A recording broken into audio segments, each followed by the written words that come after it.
네, 안녕하세요. 이번 시간은 우리 2023년 회계사 2차 지문관리 기출문제 풀이 시간이고요. 문제 전체로 봤을 때는 이전에 비해서는 꽤 그래도 평이한 형태의 문제들이었어요. 맨 마지막에 있는 7번에 채권 선물 또는 금리 선물을 이용한 해치, 오비트레이션 관리 쪽은 최초에 기술된 주제라서 많이 좀 어려웠을 수 있는데, 그 외에 1번부터 6번까지 문제들은 대체로 우리가 기본서에서 학습했던 내용이 나온 것도 있고, 그 외에는 2차에서 가장 일반적으로 출제됐던 형태의 주제들 위주로 지금 나온 문제들이라서 크게 점수를 획득하는 데는 별 문제는 없었지 않았나 하는 생각이에요. 자, 문제 하나씩 보게 되면 먼저 1번 문제는 자본 예산 쪽의 문제고요. 그냥 일반적인 자본 예산 얘기예요. 다만 좀 낯선 형태의 표현들이 있을 수 있어서 그 부분만 좀 주의했으면 될 것 같고요. 먼저 1번 문제 보게 되면은 정부에 200만 원의 만기를 공급하고 있는데 탄소 배출 저감과 관련돼서 시설 설치 고려 중이다. 설치하는 데는 30억 원 소요가 되고 내연수 5년에 잔여가 70억 원 정액포가 생각되는데 맨 마지막 가서는 15억 원에 매각할 수 있다. 처분 손익에 따른 세금 효과 고려해야 될 거고요. 그 외에 감가상각비 위에 추가적인 고정비 5억 원 소요가 되고 변동비는 개당 5만 원 추가로 예상된다. 수능 자본에 대한 얘기 있고 3억 원 마지막에 전액 회수가 된다. 법인세 40%에다가 자본비용과 시장이자를 모두 8%다. 자본비용과 시장이자를 8%니까 모든 현금으로는 다 그냥 8% 현재 가치하라는 표현인 거고요. 이자 요소들 주어져 있고 각각의 물음들은 독립적이다. 자, 그 중에 먼저 물음 1번 얘기 나오면서 설치하는 경우에 단가를 일정 수준 인상하는 정책을 시행하기로 했다. 그때에 NPV가 0되는 조달단가의 인상률 구하시오라고 했어요. 그럼 먼저 봤을 때의 내용연수가 5년짜리인 투자안이고요. 내년도에 증분, 영업현금으로 발생하게 될 거고, 수르누 자본 변동에 대한 얘기 있고, 비유동자산 투자에 대한 얘기 있고요. 그때 수르누 자본은 최초에 3억 원이 필요하다라고 했고, 내년수 말에 전액 회수가 된다라고 했고요. 시설 설치하는데 최초에 30억 원이 들어가야 되고, 걔는 5년간에 걸쳐서 잔여가 10억 원 남기고 정액법 생각한대요. 그러면 감가 생각할 때는 30억 원에서 10억 원 남기고 5년간 생각하는 거니까 매년의 감가상각비는 4억 원 될 거다. 그리고서 잔존가치가 10억 원 남는 건데 실제는 15억 원에 처분될 수 있다고 했으니까 처분에 따른 유의액은 15억 원 마이너스 처분 이익이 5억 원 발생 법인세율 40%로 하게 되면 실제 나에게 유입되는 금액은 13억 원이 유입되는 거죠. 그래서 이때 13억 원 유입될 거다. 그래서 증분 영업현금 외에는 최초에 33억 원이 나가고 맨 마지막에 16억 원 들어온다 라는 부분은 우리가 파악할 수 있는 거죠. 자, 그리고 매년에 증분 영업현금 흐름이 발생하게 될 건데 그때에 이 시설을 설치하게 되면 조달단가 우리 입장에서는 판매하는 가격이 인상이 된다. 근데 NPV가 0이 되는 가격의 인상률 한번 구해보자 라는 거예요. 자, 그러면 가장 기본적인 게 현금 흐름이 투자 시점과 매년 말 발생 가정하는 게 가장 일반적인 케이스잖아요. 문제 생각이 없지만 그 정도 생각은 해줘야 되는 거고, 그러면 매년도 발생될 증분 영업현금 흐름과 관련해서는 전체 판매되는 수량이 10,000개다 라는 것은 바뀌는 게 아니죠. 다만 그 시설 설치하게 되면 정부 입장에서의 조달단가, 우리 입장에서 판매 가격이 인상이 된다. 그게 지금은 200만 원에 판매하고 있는데 일정하게 인상될 거니까 인상률 고려하게 되면 판매 가격의 증가액 나올 거고요. 추가로 변동비 얘기 있어서 변동비가 개당 5만 원 소요가 될 거다라고 했어요. 그리고 강화세 제외한 고정비용이 5억 원이 추가로 소요가 될 거다. 자, 거기에다가 법인세율 40% 고려하고 감가상각비의 감수 효과, 지금 감가상각비가 매년 4억 원 고려하게 되면 나오는 게 증분 영업현금 흐름이죠. 자, 그때의 전체 투자에서의 NPV가 0이 되는 인상률 구하라라는 거죠. 그러면 NPV는 최초에 돈 나가는 게 33억 원이고 매년도에 증분 영업현금은 발생할 거고, 걔는 연금의 현재가치자 요소, 지금 5기간 연금 현재가치자 요소가 9927이다 라고 자료 주고 있고요. 자, 그리고 맨 마지막 가서 수련을 자본 회수가 되고 설비를 처분해서 나에게 유입되는 게 전체 16억 원 유입되는 거고, 걔는 현재 가치 이자 요소 지금 5기간짜리가 0.6806이 된다. 계산되는 NPV가 0이 돼, 예를 들면 증분 여가 현금은 구할 수 있을 거고, 그게 대 저단가의 인상률도 구할 수 있겠죠.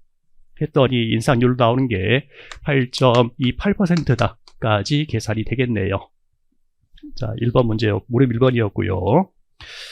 다음 물음 2번에서는 물음들이 서로 다 독립적이에요. 물음 2번 와서는 설치하면은 단가를 개당 20만원 인상한다. 이번에 인상하는 금액을 주고 있고요. 설치하지 않는 경우에는 그 단가를 일정 수는 감액할 거다라고 했어요. 근데 걔가 올해에는 투자 여력이 없어서 내년으로 미루고자 한다. 곧 1년 뒤에 투자하겠다라는 거죠. 그러면 내년에 설치하는 경우에 NPV가 0이 되는 조달가의 감액률을 구하시오라고 했어요. 그러면 현재 시점에서는 돈이 없대요. 그래서 1년 후 시점에 투자하게 될 거다. 2년 말, 3년 말, 4년 말, 5년 말, 6년 말까지 가겠죠. 이제 그러면 투자한 NPV가 1년 후 시점으로 개선될 수 있을 거예요. 다만 문제가 되는 게 현재 시점부터 1년간은 지금 투자하지 않은 거니까 이 기간 동안에는 졸다 단가가 감액된다라는 문제가 있는 거죠. 자, 그랬을 때 NPV가 0이 되는 조달단가의 감액률 구하시오라고 했어요. 그럼 먼저 조달단가의 증가되는 금액이 20만 원이다 라는 게 제시가 되어 있는 거니까 그때에 매년 발생될 증분여가현금으로 계산할 수 있겠죠. 자, 다만 투자하는 게 1년 말에 투자하는 거니까 2년 말부터 발생될 증분여가현금으로 구할 수 있을 거예요.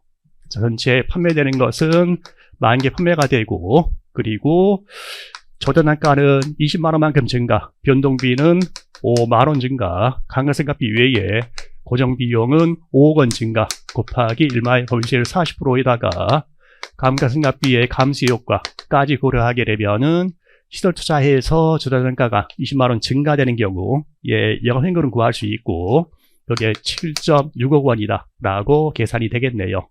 근데 NPV가 0이 되는 그 1년 동안에, 지금부터 1년 동안에 조달단가의 감액률 구하라라고 했어요. 그래서 시점을 1년 말 시점으로 접근할게요. 그래서 1년 후 시점에서 NPV가 0이 되는 조달단가의 감액률 구해보자. 하게 되면은 1년 후 시점에 최초에 33억 원 나갈 거고 매년에 증분여가현금보름이 5년간 발생 3.9927이 연금의 현재 가치 이자 요소였고요. 맨 마지막 가서는 16억 원 들어올 거고 현재 가치 요소가 0.6806이죠. 자, 이게 시설 투자하는 거에 대한 1년 말 시점에서의 일종의 NPV가 되는 거고 다만 나의 전체 NPV는 지금부터 1년간은 조달단가가 감액된다라는 걸 고려해야 되는 거죠. 자, 그래서 마이너스 10,000개 곱하기 전체 판매되는 그 원래 있던 조달단가는 200만 원이었었다. 그 200만 원에서 일정한 감액률만큼 나의 판매 가격이 감소하게 될 거다. 물론 세금 효과는 고려를 해야 될 거고요. 이렇게 감액돼서 나의 일종의 NPV가 줄어들게 되는 거죠. 자, 이렇게 해서 계산되는 전체 1년만 시점의 NPV가 0이 되는 조달단가의 감액률 계산할 수 있을 거고요. 감액률 계산했더니 감액률 계산되는 게 6.86%다 라고 계산이 되는 거래요. 자, 다음은 물음 3번 와서는 조달단가를 바꾸질 않을 거다. 다만 시설 설치하면은 탄소 배출 거래권을 기업에게 주겠대요. 그때에 1년 동안은 매도 금지 조건이 부과되어 있고 기간 지난 후에는 저렇게 매각할 수 있는데 1년 후에 가격은 다음과 같이 예상되고 매도 금지 기간 종료 후 곧 1년 후 시점에서 즉시 매각할 거다라고 되어 있어요. 자, 그때의 호황부터 불황에서의 예상되는 가격들 나와 있는 거니까 1년 후 시점에서의 기대되는 가격 구할 수 있을 거예요. 그 배출권. 네, 1년 후 시점에서의 기대되는 가격 구하게 되면은 발생환율 곱해서 더하면 되는 거잖아요. 그게 1020이다 라고 계산이 되네요. 이때 받게 되면은 배출권을 받게 되면 1년 후에 이 가격에 팔 건데 그 배출권을 몇 개를 받아야만 일종의 NPV가 플러스가 되느냐 하는 걸 묻고 있는 거죠. 자, 그러면 1년의 기대 가격은 10220이고, 조달단가를 변경하는 없다고 했으니까 매년 발생될 증문영어 흥거브름은 전체 10,000개의 제품을 일종의 판매하는 형태가 되는 거고요. 자, 그거에 대해서 조달단가의 변경은 없는 거고, 다만 변동비는 매년 5만원 발생, 고정비 5억 원이 있었고 곱하기 1만의 법인세율 40%에다가 감가상각비의 감소 효과까지 고려하게 되면 시설 설치했을 때의 매년 증문영역 흥고름이 마이너스 4.4억 원이다 라고 계산이 되네요. 자, 추가로 NPV까지 가게 되면은 최초에 33억 원 나갈 거고, 매년의 증문영역 흥고름이 마이너스 4.4억 원 곱하기 연금의 현재 가치 요소가 3.9927이고 맨 마지막에 16억 원 들어올 거고, 현재 가치자 요소가 0.68062고, 자, 하는 게 시설 투자와 관련된 얘기죠. 자, 더불어서 이러한 배출권을 받게 된다. 배출권 받게 되면은 1년 후 시점에서 매각할 건데 예상된 가격은 1020이다라는 거죠. 그러면 추가로 배출권을 받아가지고 걔를 처분할 거다. 그러면 받게 되는 배출권의 수 곱하기 1020에 처분할 거다. 자, 그런데 처분한 시점이 1년 후 시점이죠.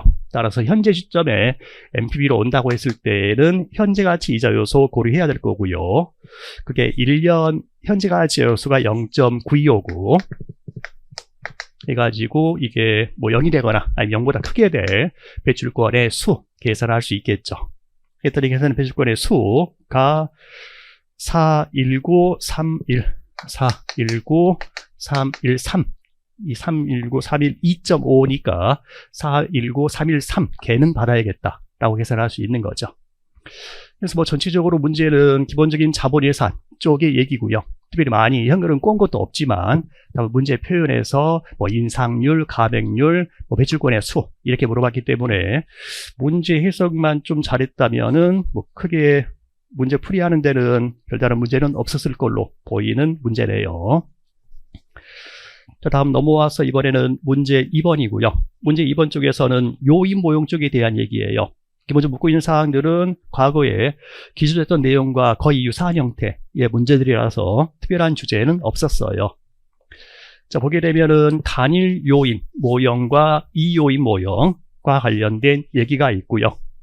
주식 X와 Y의 과거의 회계분석 결과가 문제에 나와 있고요.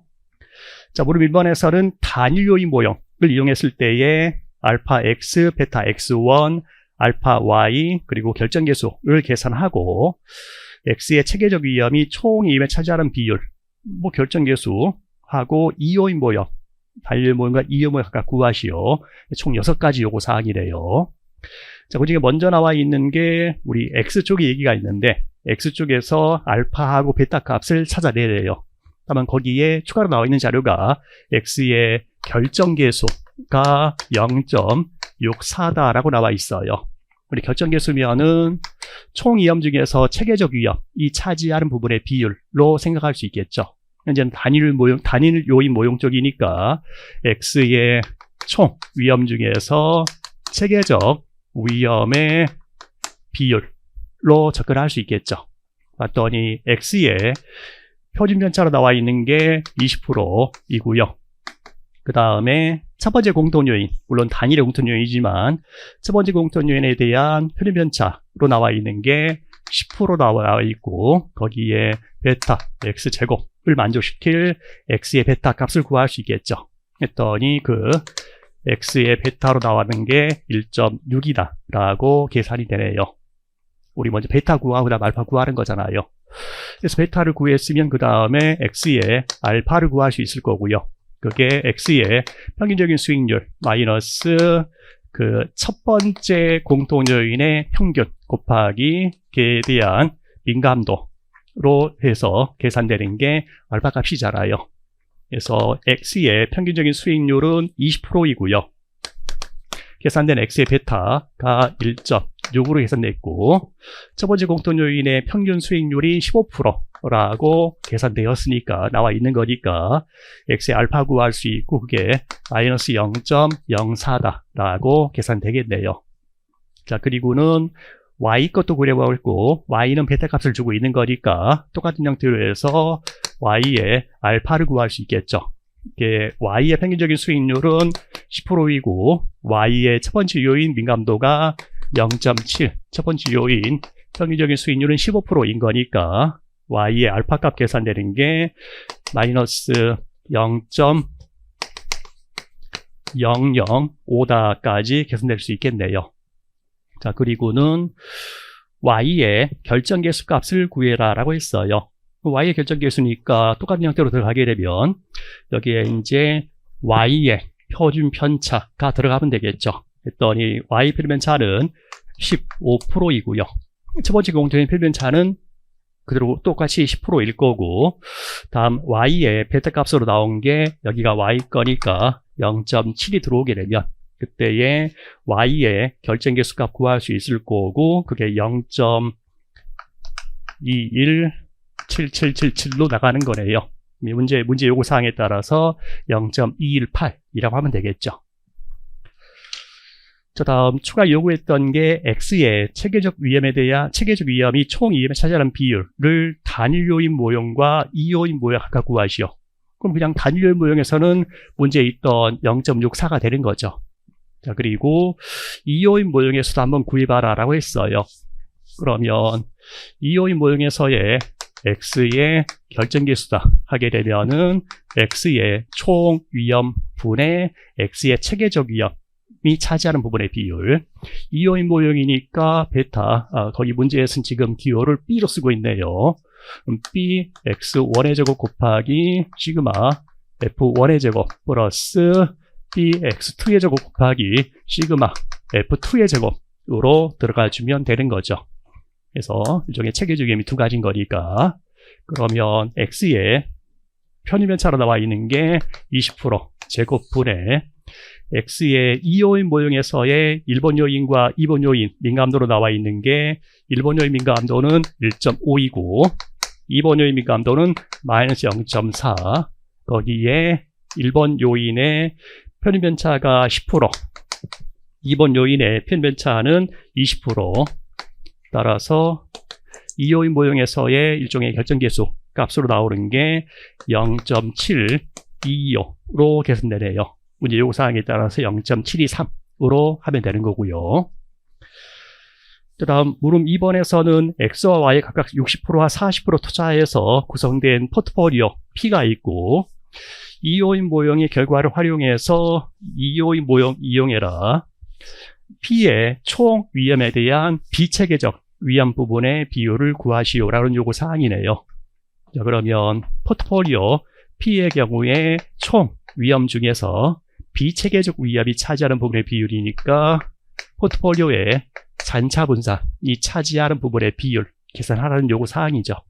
그럼 가장 일반적으로 우리가 먼저 X와 Y의 총 위험을 체계적 위험과 비체계적 위험 구분해야 된다.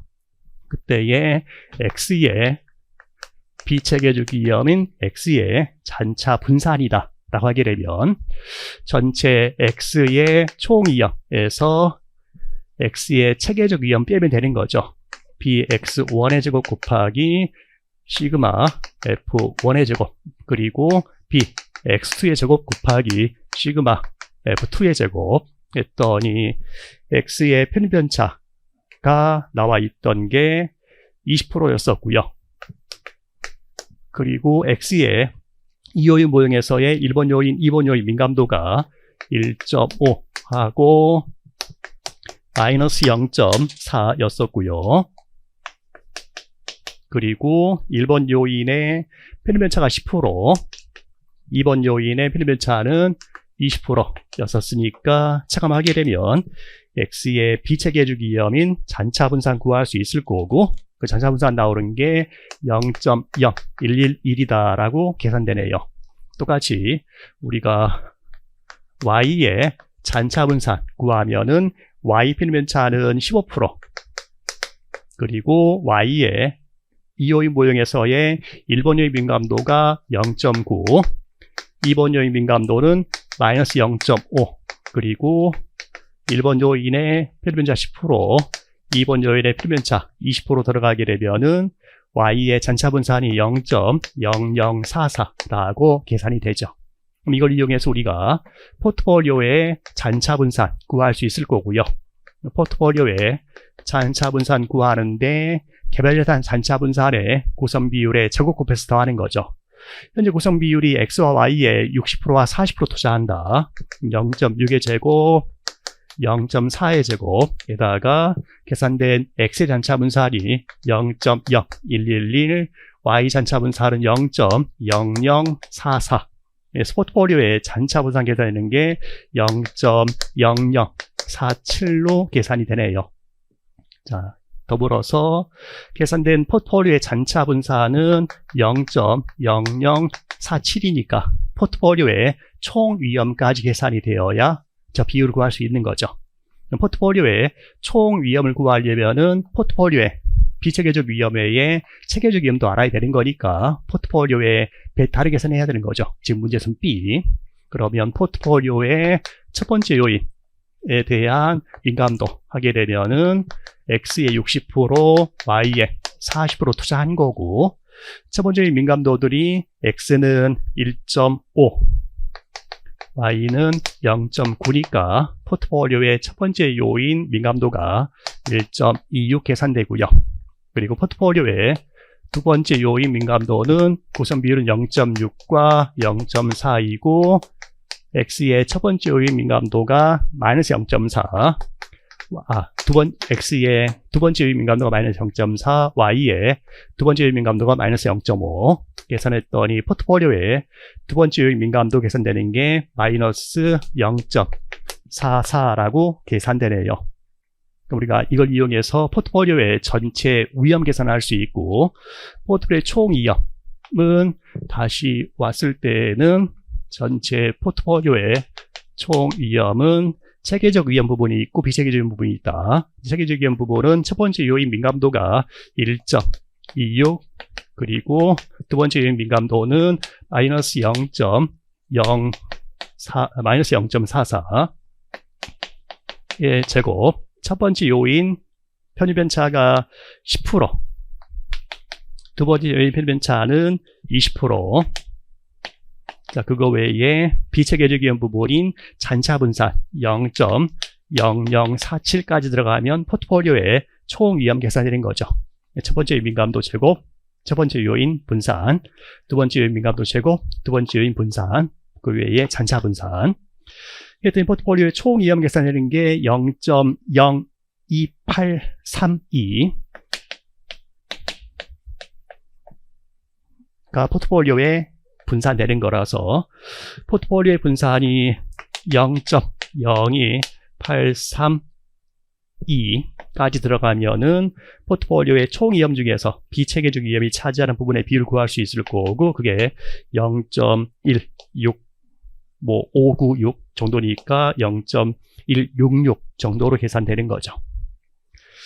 그리고 묻고 있는 거 마지막에 물음 3번에서는 CFP와 APT의 차이 및 APT의 현실 적용의 한계점에 대해서 설명하시오 하는 건데, 지금은 CFP와 APT의 차이점은 좀 여러 가지가 있죠. 5줄 이내로 쓰기는 좀 힘든 상황이 될 수 있는 거고, 다만 지금 문제의 포인트가 단일 요인 모형, 일종의 CAPM 쪽 얘기잖아요.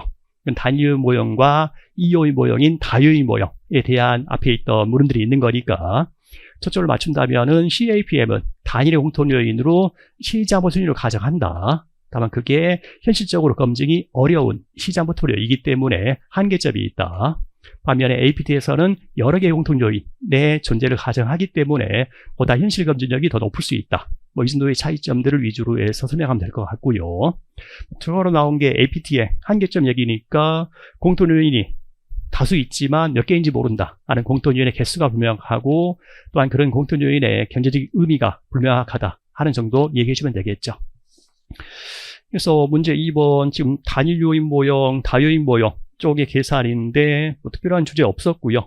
이런 이요인 모형에서 계산하는 것도 이미 기출에서 많이 해봤잖아요. 이 정도의 문제니까 푸는 데는 별 무리는 없었을 걸로 보여요. 자, 넘어가서 이번에는 문제 3번이고요. 물음 1, 2, 3, 4인데 전부 다 독립적이래요. 그래서 그냥 하나씩 접근하면 되는 문제라서. 자, 하나씩 보게 되면은 먼저 물음 1번에서는 연금상품이 있는데요. A도 있고 B도 있고, 걔네가 A는 향후 30년간 매년 2천만 원씩 연금 지급하고, B는 향후 15년간 매년 3,200만 원씩 연금 지급한다. 근데 B의 경우에는 2,400만 원 초과하는 부분에 대해서는 25%의 세금을 차감한 후에 연금 지급된다. 세금 뺀 후의 금액이 현재 가치 될 금액이 되는 거잖아요. 자, 세후 기준으로 현재 가치가 돈이 되기는 할인율을 구하시오 라는 요구 사항이에요. 그럼 먼저 B의 경우에는 매년 받게 되는 게 3,200만 원을 받게 되는데 그게 2,400만 원까지는 세금이 없다. 그런데 2,400만 원을 초과하는 부분, 그게 800만 원 부분이 되겠죠. 그거에 대해서는 25%의 세금이 지급된다. 그럼 나에게 들어오는 것은 세후 금액이 들어오게 될 거니까 나에게 실제 유입되는 금액은 3,000만 원이 매년 유입된다라는 거 계산할 수 있겠죠. 자, 그리고 A 경우다라고 했을 때는 발생되는 게 1년, 2년 쫙 가서 30년 말까지 매년 2천만 원씩이 지급이 된다. 그리고 B의 경우에는 지급되는 게 15년간 지급이 되는 거고, 그리고 지급되는 매년 말의 금액이 3,200만 원이 세전인 거고, 세후로는 3천만 원이 들어오게 된다라는 걸 고려해야겠죠. 그런 다음에 걔네들의 현재 가치가 같아지는 할인율 구해봐라. 이런 건데 ln 이용하고 익스포넨셜 이용해서 계산해봐라 라는 요구 사항이에요. 지금까지 얘기 특별한 사항 없고, 또한 ln 같은 걸 이용하는 것도 기출에서 좀 많이 봤었잖아요.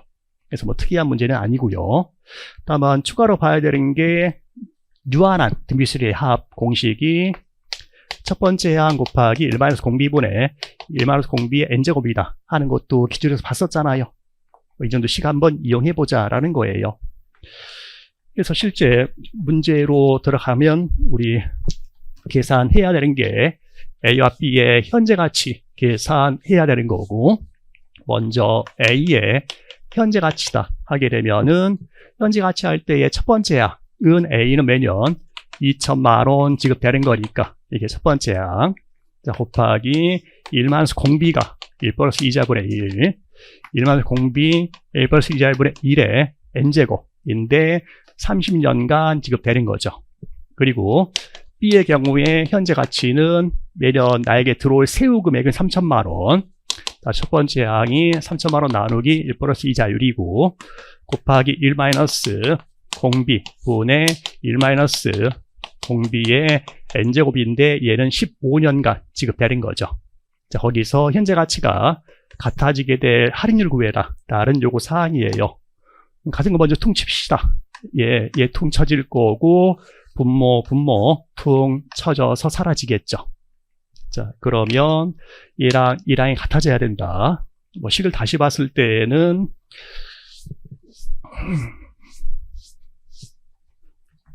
여기 있는 1 플러스 2자분의 1의 30제곱은 1 플러스 2자분의 1의 15제곱의 제곱인 거죠.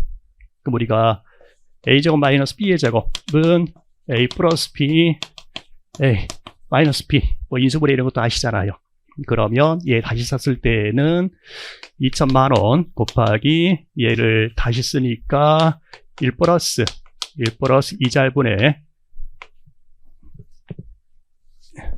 1 플러스 2자분의 1의 15제곱 곱하기 1 마이너스 1 플러스 2자분의 1의 15제곱 되는 거고, 얘는 다시 쓰게 되면은 3천만 원 곱하기 1 마이너스 1 플러스 2자분의 1의 15제곱 되는 거죠. 퉁 쳐질 거니까 여기가 1.5로 계산될 거고, 얘가 0.5, 2분의 1로 계산되는 거죠. 그래서 1 플러스 2자분의 1의 15제곱이 2분의 1. 따라서 1 플러스 2자율의 15제곱은 2가 되는 거죠. 양쪽에 똑같이 ln을 취하자 이런 거 했잖아요. 그러면 15 곱하기 ln 1 플러스 2자율이 ln 2가 되는 거니까 거기에서 ln 1 플러스 2자율이 ln 2 나누기 15가 되는 거죠. 뭐 그냥 수학적인 얘기예요. 자, 먼저 첫 번째 박스에서 x가 2면 ln x가 0.6931이다 하면서 ln 2 값을 알 수 있게 줬으니까 0.6931 들어가게 되면은 1 플러스 2 자율에 대한 ln 값이 계산되는 게 0.0462로 계산돼요. 자, 그러면 직무관리가 아니고 지금 수학이 돼버렸죠? 그러면 ln 1 플러스 2 자율이 0.0462니까 1 플러스 2 자율은 2에 0.0462제곱 되는 거죠. 그걸 지금 익스포넨셜로 해서 0.0462 값을 구할 수 있도록 오른쪽 박스 주고 있어서 그 값이 1.0473으로 나오는 거니까 이 자율은 4.73%다 라는 것까지 갈 수 있겠죠. 그래서 뭐 물음 1번 화폐 시행가치 쪽의 얘기인데 연금에 대해서 파악하는 거 그렇게 어렵지 않았고, 또한 걔를 가지고 현재 가치 구하는데 뭐 기껏 해봐야 그냥 수학적인 유한드 미술의 합 그리고 ln 이용하는 거 정도의 물음이었어요. 그 다음은 물음 2번이고요. 물음 2번은 새로운 투자가 존재하지 않는 경우에 주당 순이익이 현재 수준 유지될 걸 기대한다. 새로운 투자 기회를 포착해서 매년 순이익의 25%를 지속적으로 재투자할 예정이고 일정의 유보율이 25%다 라는 자료 주고 있는 거죠. 재투자는 1년 후부터 이루어진다. 투자 기회는 영구히 계속이 되고 투자 수익률인 자기자본이익률 ROE가 매년 동일한 수준을 일정하게 유지될 걸 기대가 된다. 재투자가 이루어지는 경우에 일정 선자 변화 보형을 근거한 내재 가치와 시장 가치가 동일하다는 가정하에 퍼하고 PBR은 각각 10과 2로 계산이 된다. 그때 동그라미 1번에서는 자기자본이익률 ROE와 배당 성장률 계산하시오라고 했네요. 그럼 성장률 계산할 때 현재 유보율은 나와 있는 거니까 자기자본이익률만 알면은 성장률 구할 수 있는 거죠. 그래서 먼저 구할 게 자기자본이익률 구해야 되는데요. 자기자본이익률 구할 수 있는 자료로서 PER과 PBR 주고 있죠. 우리 1차에도 한번 나왔었는데 1차에 나왔을 때의 PBR은 ROE와 PER의 곱으로 계산된다. 이런 거 1차에도 있었잖아요. 자, 그럼 우리가 자기자본이익률이라고 하게 되면은 뭐 순이익 나누기 자기자본의 장부금액으로 갈 수도 있는 거지만 한 주당 갔을 때는 주당 이익 나누기 주당 자기자본 장부금액으로 갈 수도 있는 거죠. 자, 걔는 다시 썼을 때는 손이익 나누기 주당 자기자본 장부금액에다가 주가 고려하게 되면 PBR 나누기 PER로 계산될 수 있는 거죠. 그래서 PBR이 2고요. PBR이 2 그리고 PER은 10인 거니까 자기자본이익률이 20%로 계산되는 거죠. 뭐 혹시나 1차에서 이걸 떠올리지 않았다 하더라도 접근하는데 큰 문제는 없었을 걸로 보여요. 자, 그걸 이용해서 성장률 구하라 하는 거니까 유보율 곱하기 유보이익의 재수사 수익률로 해서 성장률은 5%다 라는 거 계산될 거고요. 그리고 주주의 요구 수익률을 계산하시오 라는 게 문제 요구 사항이네요. 주주의 요구 수익률인 자기자본 비용 구해봐라 라는 건데요. 현재 우리가 지금 이용할 수 있는 자료에는 PER이라는 자료가 있어요. 우리가 PER, 지금 항상 성장 모형이 되는 경우에 PER, 우리 1차 때에도 뭐 문장에 있었던 게 항상 성장 모형의 경우에 기업의 PER은 항상 일정하게 유지가 된다. 일자에 가는 게 할인율 마이너스 성장률분의 1-2보율로 가는 거였죠. 뭐 들어가게 되면은 성장률 계산된 게 5%이고 유보율이 25%이고 퍼가 10이다 하는 거니 거기서 자기자본 비용 계산할 수 있을 거고요. 그 자기자본 비용이 12.5%다 하는 것까지 갈 수 있겠네요. 다른 3번에서는 새로운 투자가 존재하지 않는 경우에 비례명을 이용해서 퍼를 계산하시오. 투자가 존재하지 않는 경우면 무성장이다 라는 표현 되겠죠. 그러면 무성장인 경우에 기업의 퍼는 할인율의 역수다 라고 얘기하잖아요. 그래서 현재 할인율 계산된 게 12.5%인 거니까 퍼가 8배다 라는 계산까지 갈 수 있겠죠. 물음 2번 같은 경우에는 2차보다는 1차 수준의 문제가 아닌가 싶어요. 1차 치고는 여러 가지 좀 생각해야 되는 거지만 2차에서는 쉬운 문제였다라고 보여요. 그 다음은 물음 3번이고요. 물음 3번은 채권 쪽 각각의 별도의 주제들 엮어서 문제로 그냥 구성했어요. 자, 문제 물음 3번 봤더니 현재 시장에서는 채무 불이행 위험과 옵션 수성이 없는 그냥 일반적인 채권이라는 표현이고 만기 1년, 2년, 3년 모의표 채권들이 있다. 만기 수익률과 선도이자에 대한 부분 연보가 아래와 같다. 선도이자율 나타내고 2년 만기 모의표 채권은 액면금액이 1,000원짜리다.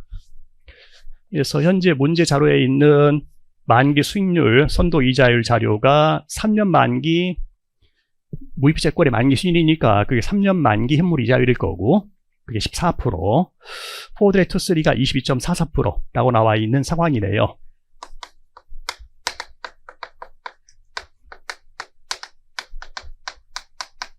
자, 그 상황에서 또 하나는 1번에서는 3년 만기 모의표 채권을 지금 매수해서 1년 후 시점에 매도할 경우에 보유기간의 수익률은 5%이다. 기대가 선입을 가정하는 경우에 불편 기대 이론, 기대가 선입을 가정했어요. 그러면 현재가 있고 1년 후, 2년 후, 3년 후가 있는데 3년 만기 채권을 현재 매입해서 1년간 보유하는 경우에 수익률이래요. 그게 장기 채권을 매입해서 1년간 보유하는 경우의 수익률인데 그거는 불편기대 이론 성립하는 경우에는 1년 만기 채권을 사는 경우와 동일한 수익률이 기대가 돼야 되는 거죠. 그래서 현재 그 기대되는 수익률이 5%다라는 것은 1년 만기 현물이자율이 5%다라는 자료를 주고 있는 거죠. 자, 추가로 요구사항이 2년 만기 모의표 채권의 1년 후 기대가격 구하시오.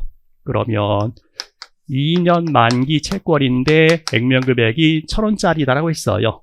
얘의 1년 후 시점에서의 가격에 대한 기대치 구해봐라 하는 거라서 다시 1년 뒤에 들어올 1,000원 나누기 이 기간 동안의 이자율로 예상되는 값이 들어가야 되는 거죠. 그런데 지금 불편기대 이론선이 가정했으니까 그게 선도 이자율과 같은 게 되겠죠. 포드리 1, 2를 구하려면 현재 문제에서 R01 1년 만기 현물이자율 줬으니까 2년 만기 현물이자율을 찾아내면 되겠죠. 그걸 찾기 위해서 봤더니 3년 만기 현물이자율과 포드리 2, 3가 나와 있는 거잖아요.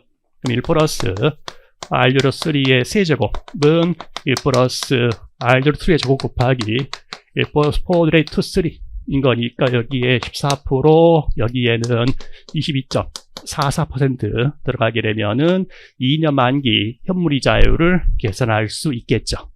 그래서 나온 2년 만기 현물이자율이 10%로 계산되는 상황이에요. 그러면 1년 만기 현물이자율은 5%고 2년 만기 현물이자율이 10%니까 그 관계에서 선도이자율 포드 레이트 1, 2 계산할 수 있는 거죠. 계산했더니 그게 15.24%라고 계산이 돼요. 그게 불편기대 이론선이 가정하에서는 이에 대한 기대 이자율과 같은 거니까 거기에 15.24% 들어가게 되면은 1년 후에 기대되는 가격 구할 수 있겠죠. 했더니 그게 867.76원이다까지 계산될 수 있겠네요. 그 다음 또 하나 2번에서는 이번에는 1년, 2년 만기 모의표 채권의 만기 수익률인 현물이자율들이 6%와 9%라고 하자라고 가정했어요. 유동성 프리미엄 가설, 유동성 선호 이론 성립 가정할 때에 2년 만기 모의표 채권의 1년 후에 기대가격 계산하고 그러면 이번에는 똑같이 2년 만기 모의표 채권의 1년 후에 기대가격 계산하는데 이번엔 유동성 프리미엄 이동성이 가정이에요. 그러면 기대되는 이자율, 기대 현물 이자율은 선도 이자율에서 유동성 프리미엄을 차감해야 되는 거죠.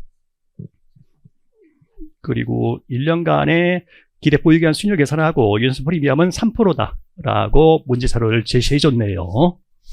그러면 현재 물음 2번 와서는 1년 만기 현물 이자율은 6%이고 2년 만기 현물 이자율은 9%다 라는 자료를 줬으니까 얘네 간의 관계에 따라서 선도이자율 계산할 수 있겠죠. 그래서 선도이자율이 12.08%라고 계산이 되겠네요. 그러면 선도이자율 계산된 게 12.08%고 문제 자료에서 유조선 프리미엄이 3%다. 단순하게 유조선 프리미엄을 했지만 유조선 프리미엄 들어갈 게 지금 다른 데는 없잖아요. 그러니까 리퀴디티 1, 2를 얘기하는 거겠죠. 그러면 기대되는 이자율은 9.08%다라는 것까지 들어갈 수 있을 거니까 채권의 1년 후 기대가격 구할 수 있을 거고 그게 916.76원이다 하는 거 첫 번째 요구사항. 두 번째 요구사항은 걔를 1년 동안 보유하는 경우에 기대 보유기간 수익률. 그럼 이건 먼저 현재 채권 가격 계산하고 그걸 1년간 보유해서 1년 후에 916.76이 되면 그 1년간의 기대 수익률 구하라 라는 요구 사항인 거죠.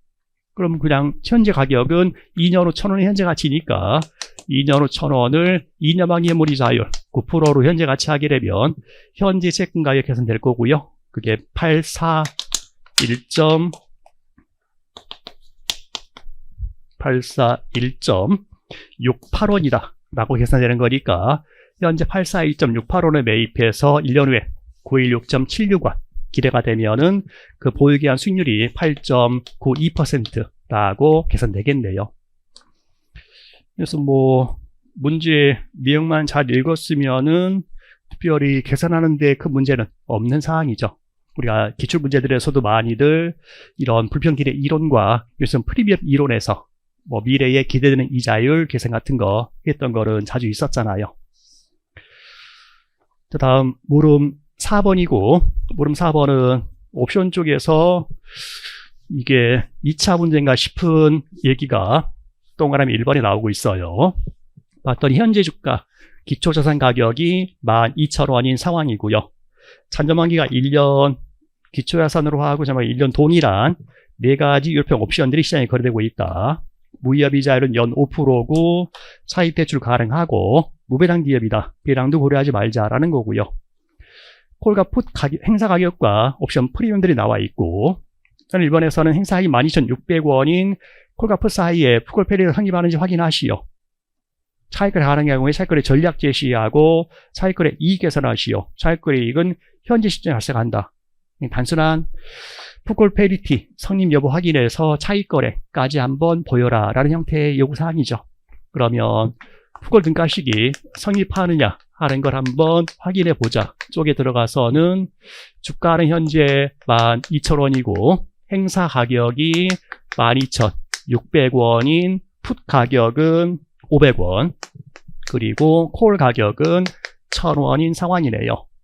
문제에서 만기는 1년이고 무이자율은 5%다 라고 했으니까 행사 가격의 현재 가치는 12,000원 이쪽 계산했더니 이쪽은 11,500원인 상황이죠. 그래서 현재 성립하지 않고 있다. 차익거래 전략 제시해라 하면은 주식은 한 주를 매입하고 다음 풋옵션도 한 개를 매입하고 콜옵션은 한 개를 매도하고 그리고 행사가격 현재 가치인 12,000원 만큼을 무이자율로 차입하는 전략 제시하면 될 거고요. 그래서 발생되는 차익거래 이익은 현재 시점의 금액이니까 현재 시점 기준 500원만큼의 차익거래 이익이다 하는 거 얘기하면 되겠죠. 표로 해서 그려서 보여주든지. 자, 다음은 동그라미 2번에서는 향후 주식을 매입할 계획 가지고 있는 투자자가 행사 가격이 1,500원인 풋옵션을 매도하고 행사에 12,600인 콜옵션을 매입하여 포트폴리오 구성하였다. 이 포트폴리오 구성을 통해서 투자가 얻게 되는 효과를 3줄 이내로 설명하시오라고 했어요. 뭐 그냥 간단히 설명해라 라는 요구 사항이죠. 그러면 현재 미래에 주식을 매입할 예정에 있는 투자자인 거고 걔는 부담하는 위험이 미래에 주가가 상승하면 비싸게 사야 되는 위험이 있는 상황이죠. 그때 이 주가가 상승했을 때에 내가 지금 콜 옵션을 매입을 하게 되면 그때는 미래 주가가 아무리 올라가도 행사 가격인 12,600에는 내가 매입할 수가 있게 된다. 따라서 콜 옵션을 매입함으로써 매입할 가격을 확정을 할 수 있다 하는 정도 얘기해 주면 되겠죠. 자, 그리고 풋옵션은 또 매도한다고 그랬어요. 봤더니 콜 가격과 그 풋 가격이 똑같죠. 그러면 이렇게 콜옵션 매입해서 미래의 최대 매입 가격을 확정시킬 수가 있는데, 그 콜옵션을 매입하는 대금이 필요하다. 그거는 풋옵션을 매도한 대금 수취해서 풋을 매입하게 되면 내 돈 안 들어가면서 이런 효과를 얻을 수가 있다. 다만 거기에서 이렇게 풋옵션을 매도하다 보니까 주가가 미래에 하락했을 때에는 내가 이득을 얻을 수가 있는데, 그렇게 미래에 주가가 하락하는 경우에 얻을 수 있는 이득은 제한이 된다 하는 정도 얘기를 해주면 되지 않을까 싶어요. 그래서 콜옵션을 매입함으로써 미래 주식의 최대 매입 가격을 확정할 수가 있고, 그 콜옵션 매입액은 풋옵션을 매도해서 충당하면 끝나는 거다. 서로 상쇄시킬 수가 있다. 그런 풋옵션 매도에 따라서 미래에 주가 하락 시 얻을 수 있는 이득은 제한이 된다. 이 정도를 세 줄 이내로 설명해 주면 되는 형태의 문제네요. 그래서 문제 3번의 경우에 주제가 각각 따로따로 나오면서 여러 가지 묻고 있는 거지만 난이도는 별로 없었던 문제로 보여요. 자, 여기까지가 3번 문제였네요. 자, 다음은 4번 문제고요. 봤더니 자본금지 제외한 모두면 동일한 을지와 충무 자료들 나와 있고요. 차입이자율 10% 나와 있고 월세율 25%. 그러면서 요구사항이 기억하시 구하시오 하는 요구사항인데, 전체적인 문제는 MM 수정이론, 64년 수정이론 쪽에 자본구조 이론 관련된 얘기고, 문제 요구사항들은 그냥 어떻게 보면 기본수 수준이라고도 할 수 있을 만한 문제예요. 제가 앞에 문제들도 풀이에는 큰 영향이 없다, 별다른 문제 없다라고 했지만 기본적인 건 2차 공부를 제대로 했다라는 생각 하에서 하는 얘기예요.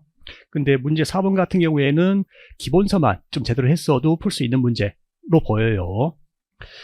자, 먼저 두 기업의 기업가치 구하라고 했는데, 봤더니 문제 자료 중에는 연간 기대 영업이익이 있고 부채가치 그리고 자기자본 비용이 있어요. 자기자본 비용 나오는 게 좀 특이한 형태의 문제라고 했었죠, 1차 공부할 때부터. 그래서 기본적으로는 기업가치 구하고 부채가치 찾아가면서 자기자본가치 구하는 게 기본적인 풀이인데, 이렇게 자기자본 비용이 나오게 되면은 자기자본 가치를 바로 그냥 순이익을 자기자본 비용 현재 가치에서 자기자본 가치를 바로 구하는 순서로 접근하자라고 했었어요. 그럼 먼저 자기자본의 가치를 먼저 구하는데, 얘는 발생된 순이익을 주주 요구 수익률인 자기자본 비용 현재 가치 하게 되면은 자기자본 가치를 구할 수가 있고, 구한 자기자본 가치에다가 부채 가치를 더해주게 되면 기업 가치까지 바로 구하러 갈 수 있는 거죠. 자, 먼저 두 기업 모두 다 연간 영업이익은 10억 원 동일하고요. 먼저 을지 거 먼저 구하게 되면, 을지의 경우에는 발생되는 영업이익은 10억 원이고 거기서 이자 차감해야 된다. 근데 쓰는 부채가 을지는 20억 원. 거기에 부채는 이자율이 10%니까 을지의 이자 비용은 2억 원이고, 자, 거기에다가 법인세율 25% 고려하게 되면은 순이익 계산되는 거고요. 그걸 을지의 자기자본 비용인 16% 현재 가치 하게 되면 을지의 자기자본 가치가 계산되는 거죠. 그게 37.5억 원이다라고 계산되래요. 그럼 을지의 경우에는 부채 쓰는 게 20억 원이고 자기자본 가치가 37.5억 원 계산됐으니까 기업 가치는 57.5억 원이다까지 가겠죠. 같은 방식으로 해서 충무 것도 계산할 수 있을 거고요. 먼저 충무의 자기자본 가치는 영업이익은 10억 원 동일하고, 다만 쓰는 부채가 걔는 20억 원이 아니고 50억 원.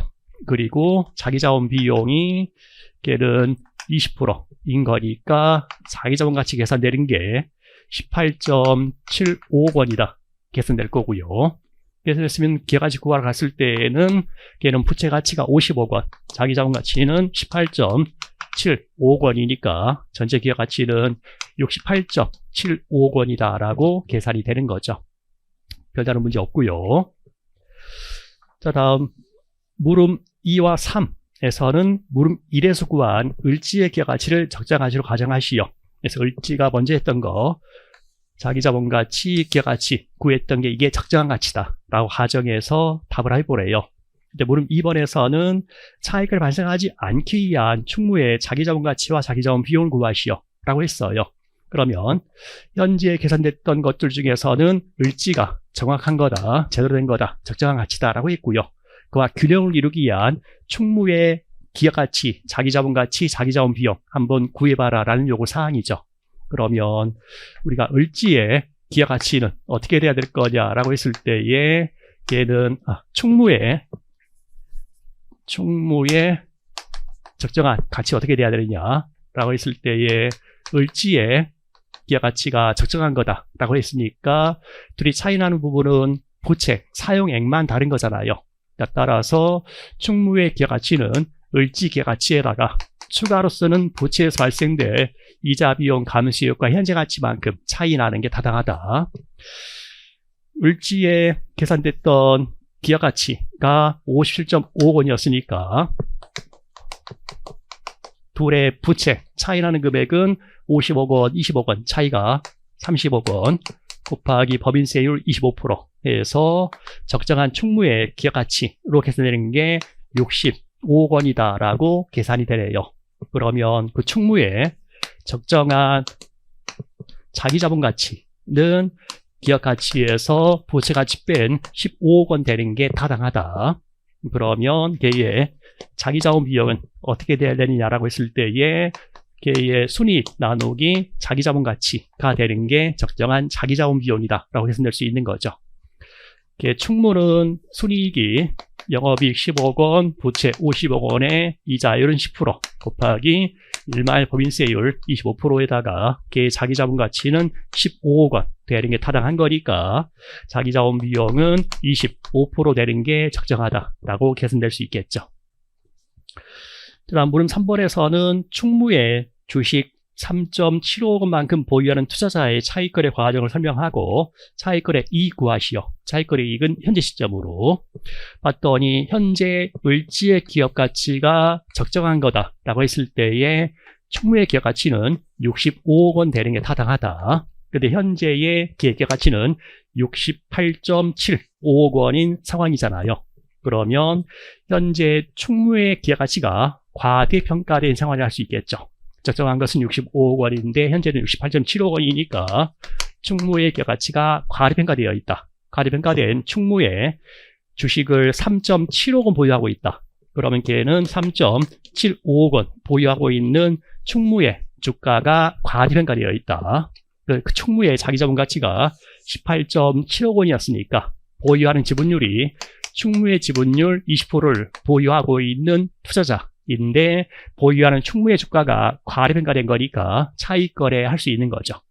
그래서 차익거래에 들어가게 되면은 충무의 주식 20% 보유하고 있는 게 과대평가됐으니까 걔는 매도하고 상대로 과소평가된 을지의 주식 돈이란 지분율 이용하자고 했었어요. 20%만큼을 매입하는 형태의 차익거래가 발생하는 거죠.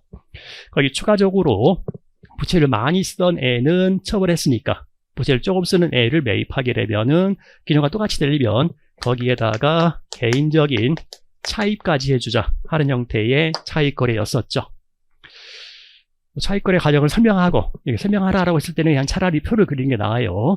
그래서 현재 시점에 발생된 현금흐름 그리고 미래에 매년 발생될 현금흐름 쪽으로 접근하게 되면은 충무주식 20%는 매도했으니까 충무의 자기자본 가치가 18.75억 원에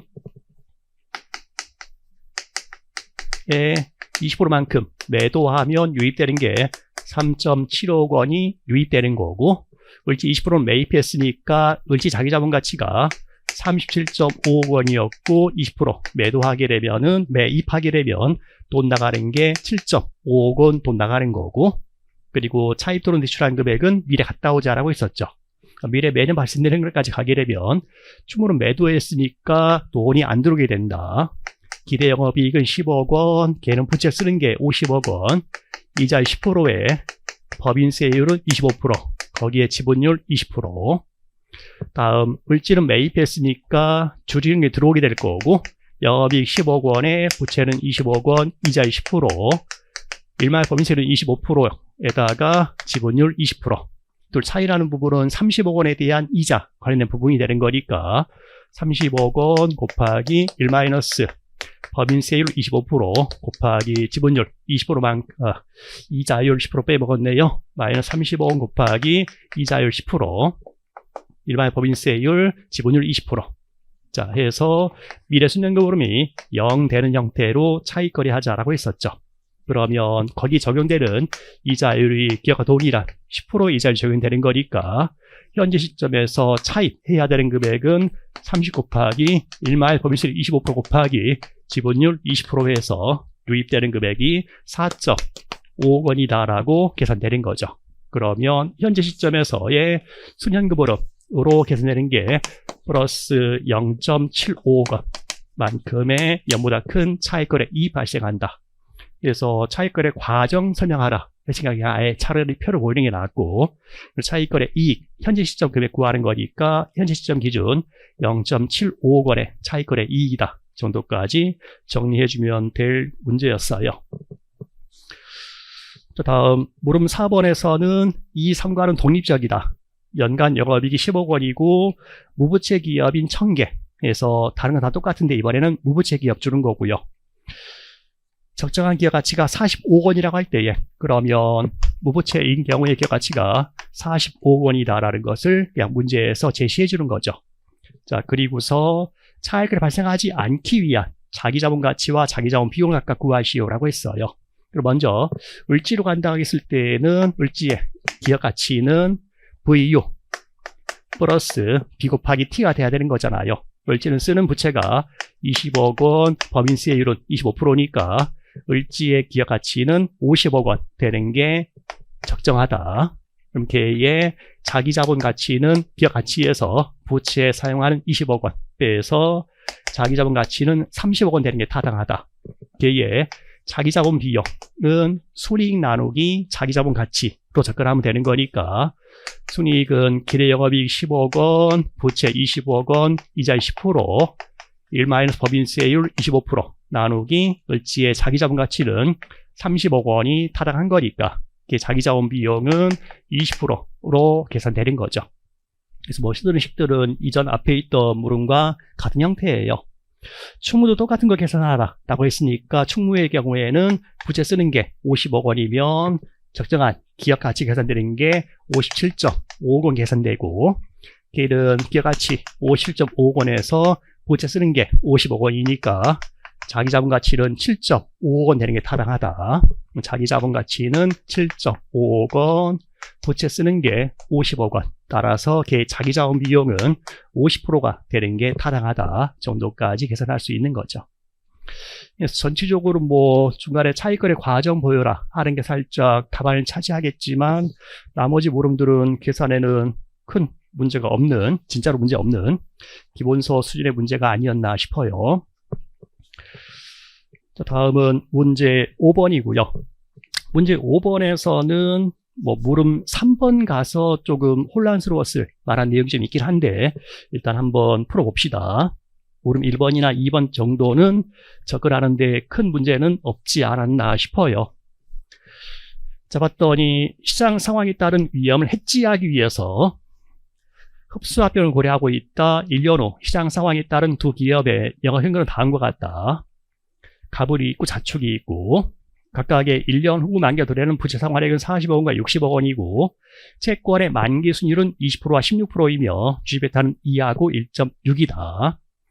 시저보드 계산율과 무위험이를 주고 있고 시의 배상액 가정 현금흐름은 1년 후에 발생하는 단위기간 가정하자. 자, 물음 1번에서는 가불의 합병전 부채가치, 타인자본 비용, 자기자본 가치, 기업가치 각각 구하시오라고 했어요. 그럼 먼저 호황, 보통, 불안 상황에서 발생 확률은 30%, 40%, 30%이고 발생될 전체 기업의 영업현금흐름, 그 기업 전체 현금이라는 얘기죠. 이 가불의 경우에는 150 아니면 80 아니면 30의 현금이 발생할 거예요. 자, 그런데 그 가불은 쓰고 있는 부채가 1년 후에 40억 원을 상환해야 돼요. 그럼 1년 후 기업 현금 중에서, 기업 잉여 현금 중에서 채권자가 가져갈 몫이 40억 원인데 호황이나 보통이면은 다 상환할 수 있는 거지만 불황이 되면은 30억 원만 상환할 수 있는 거죠. 그리고 나머지가 주주의 현금은 될 거라서 110, 40, 0 되는 게 주주의 현금 흐름인 거죠. 이때 먼저 구하라고 하는 게 합병 전에 부채 가치와 타인 자본 비용, 자기 자본 가치 기억하시 구하시오 라는 거래요. 먼저 구하라고 하는 게 부채 가치가 있어요. 자, 부채 가치를 구하는데 그 부채의 경우에는 현재가 있고 1년 후가 있는데 1년 후에 40억 원을 상환해야 되는 부채예요. 그 부채에 대해서 채권의 만기 수익률이 제시가 됐어요. 채권의 만기 수익률, 약속된 만기 수익률이죠. 약속된 만기 수익률은 그 채권을 현재 매입해서 만기까지 보유하는 경우에 얻을 것으로 기대되는 수익률인데 그게 채무자가 주겠다고 약속한 현금 하에서 계산되는 기대 수익률이죠. 자, 그 YTM이 지금 20%다라는 게 갑을에 대한 얘기죠. 그러면 현재 부채 가치는 1년 후 지급될 40억 원이라는 1년 후 현금 흐름을 걔의 약속된 만기 수익률인 20% 이용이 현재 가치하게 되면 부채의 현재 가치가 계산되는 거죠. 그게 33.3333억 원이다라고 계산이 되겠네요.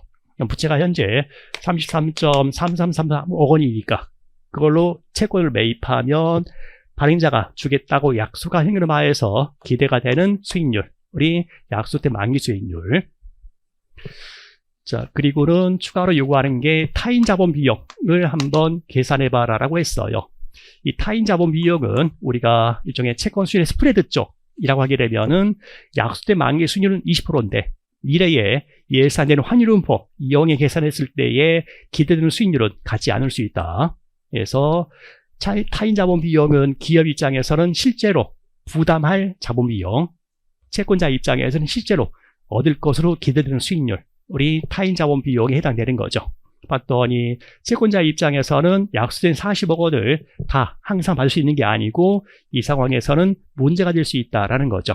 그래서 1년 후에 기대되는 현금으로 구하게 되면 70% 확률로는 40억 원을 다 받을 수가 있다. 하지만 30% 확률로는 30억 원밖에 못 받는 상황이 생길 수 있는 거죠. 자, 따라서 채권자의 1년 후 기대되는 현금 흐름은 37억 원이다. 그거 현재의 채권의 가치, 부채 가치가 33.33억 원이니까 마이너스 1 하게 되면은 채권자 입장에서 실제로 기대되는 수익률, 기업 입장에서의 타인 자본 비용이 계산이 되는 거죠. 그게 11%다라고까지 계산되겠네요. 자, 그리고 추가로 요구하는 게 자기 자본 가치도 구해라 라고 했는데 먼저 베타를 주고 있는 거니까 자기 자본 비용 계산할 수 있을 거고요. SML식 이용하면은 무이자이자 5%에 시장보다 기준율은 15% 곱하기 걔의 주식 베타는 2다 라고 했으니까 가불의 자기 자본 비용 계산되는 게 25%라고 계산이 되고요. 그리고는 걔를 이용해서 자기 자본 가치를 구하러 갈 수 있겠죠. 자기 자본 가치는 주주 현금 흐름의 현재 가치잖아요. 110대 확률이 30%에 40대 확률이 40%인 거니까 110대 확률 40%에 40 확률 110 확률이 30%에 40대 확률은 40%. 자, 이게 주주의 기대 현금 흐름되고 그 주주의 기대 현금 흐름이 49억 원. 걔를 자기 자본 비용 25% 이용이 현재 가치하게 되면 자기 자본 가치가 계산되는 거죠. 그랬더니 그게 39.2억 원이다까지 계산되겠네요. 그리고는 기업가치 구하시오 라고 했으니까 기업가치는 부채 가치 더하기 자기 자본 가치 하면 되는 거잖아요. 그래서 나오는 전체 기업가치는 72.5333억 원이다까지 계산될 수 있겠네요. 자, 다음 물음 2번에서는 자축의 경우에 합병 전 똑같이 한번 계산해봐라 라는 요구사항이에요. 그러면 자축의 경우에는 발생 현금 흐름이 50, 80, 100, 20 발생할 거고 걔가 1년 후에 상환할 금액은 60억 원이다. 그러면 보통이나 불황에서는 60억 원이 다 상환될 수 있다. 하지만 호황의 경우에는 50억밖에 상환이 안 되는 거죠. 주주현금 흐름은 0 아니면 20 아니면 60의 현금은 발생하겠죠. 방식 똑같다는 거예요. 자, 걔의 부채 가치 구해봐라 라는 건데 1년 후에 지급할 금액이 60억 원이다. 근데 걔의 YTM은 16%인 상황이에요. 그러면 1년 지급할 금액은 60억 원이고 YTM이 16%인 거니까 걔의 부채 가치 구할 수 있고 부채 가치가 51.7241억 원이다까지 계산할 수 있을 거고요. 자, 그리고 타인자원 비용 구해라 하면 역시나 또 채권자의 기대현금 흐름은 50대 확률이 30%에 60대 확률이 70%인 거니까 50대 확률이 30%에 60대 확률이 70%까지 가면은 기대되는 현금 흐름 구할 수 있을 거고 기대현금 흐름이 57억 원이다 계산될 거고요. 걔는 부채 가치가 51.7241억 원이니까 걔 타인 자원 비용은 10.2%까지 계산 갈 수 있겠네요. 자기 자원 가치 구하기 위해서 또 자기 자원 비용 구하러 들어가면은 걔는 베타가 1.6이니까 걔 자기 자원 비용 계산되는 것은 21%다라고 계산될 거고요. 그리고 자기 자원 가치 구하자 했는데 주주는 0 아니면 20 아니면 60 되는 거니까 20될 확률이 40%에 20될 확률이 40%에 60대 확률이 30%. 자기 자원 비용은 21% 계산됐으니까 자기 자본 가치 똑같이 구할 수 있을 거고 자기 자본 가치가 21.4876억 원이다까지 계산 가겠네요. 그러면 걔의 부채 가치하고 자기 자본 가치 더하게 되면 기업 가치 구할 수 있을 거고 기업 가치가 73.2117억 원이다까지 계산 갈 수 있겠네요. 반복기랑 똑같은 거니까 엎었었어요. 자, 그러면 여기까지는 어느 정도 수험생들이 풀었는데요. 물음 3번 가서 조금 혼란스러웠던 수험생들이 좀 있었어요. 자, 보게 되면은 물음 3번에서는 합병 후 기업의 부채 가치, 자기 자본 가치, 기업 가치를 구하시오 라고 했는데 단 합병 시에 시너지 효과는 없으며 추가적인 현금은 발생하지 않는다라고 했어요. 자, 그러면 우리가 가불이 A, 자축이 B라고 할게요. 그러면 A와 B에서 발생되는 현금 흐름들이 있는 거죠. 그게 호황, 보통, 불황에서 A와 B에서 발생된 현금이 있는데 둘이 합병하는 경우에도 추가적인 현금 발생하는 게 없어서 시너지 효과는 없다라고 했어요. 그러면 먼저 A와 B가 합쳐졌을 때의 기업 전체의 현금을 보게 되면 호황에서는 150과 50 발생하는 거니까 기업 전체 현금이 200이 되는 거고 보통에서는 80과 80이 발생하는 거니까 기업 전체는 160. 그 다음에 불황에서는 30하고 120 발생하는 거니까 150이 기업 전체의 현금 흐름 되는 거죠. 자, 그리고 그 중에서 먼저 채권자가 가져갈 현금 흐름이 있는데 가불이 상환할 게 40억 원, 자축이 상환할 게 60억 원 합쳐서 100을 상환해야 되는데 두 기업이 합쳐지니까 부채의 채무불이행 위험이 없어지는 거죠. 이걸 일종의 공동보험 효과라고 얘기를 해요. 자, 봤더니 원래 있었을 때는 A의 경우에는 불황에서 파산이 발생할 수 있고 채무불이행이 발생할 수 있고 B의 경우에는 호황에서 채무불이행이 발생할 수 있었는데 두 개 합쳐지니까 어떤 상황에서건 부채의 채무불이행 위험이 없어지는 무위험한 부채가 되는 상황이 되는 거죠. 자, 뺀 나머지가 이제 주주의 현금 흐름이 될 거고요. 그게 160, 50이 되겠네요. 자, 그러면 먼저 생각할 수 있는 게 부채의 가치 쪽인데 이 부채가 원래는 위험부채들이었다. 가불은 불황에서 자축은 호황에서 채무불이행 위험이 있었지만 그래서 YTM과 약속된 만기 수익률과 기대 수익률인 타인 자원 비용이 같지 않은 상황이었지만 지금처럼 두 기업이 합쳐져서 부채의 채무불이행 위험이 없어지게 되면 부채가 무위험 부채가 됐다. 그렇다면 무위험한 부채 가치는 무위험 이자율로 현재 가치해야 되는 거죠. 곧 1년 뒤 지급돼 100억 원이 확실한 100억 원 지급되는 거고 문제 무위험 이자율은 5%라고 했으니까 이제 무위험 부채가 되어서 무위험 이자를 현재 가치하는 게 무위험 부채 가치가 되는 거죠. 그래서 그게 계산되는 게 95.2381억 원이다라고 계산돼요. 이게 무형부채 됐을 때의 부채 가치. 추가로 자기자본 가치 및 기업가치 각각 구하시오 라고 했는데요. 자, 그러면 일종의 M&A 후의 기업가치인데, 현재 문제에서 추가로 얘기를 해준 게 추가적인 현금은 발생하지 않는다, 신호주가도 없다라고 했어요. 단순히 두 기업이 합쳐지는 거야. 그렇다면 M&A 후 기업가치는 원래 있던 A 기업가치와 원래 있던 B 기업가치의 단순한 합계가 되는 거죠. 자, 현재 우리 물음 1번, 물음 2번에서 기업 하불과 자축의 기업 가치를 구해놨어요. 그때 가불의 가치가 계산됐던 게 72.5333억 원이었고, 자축의 가치가 계산됐던 게 73.2117억 원이었었어요. 기업 가치가 단순한 합계가 된다. 그래서 전체 기업 가치가 145.745억 원이 되는 상황인 거죠. 그리고 기업의 자기자본 가치는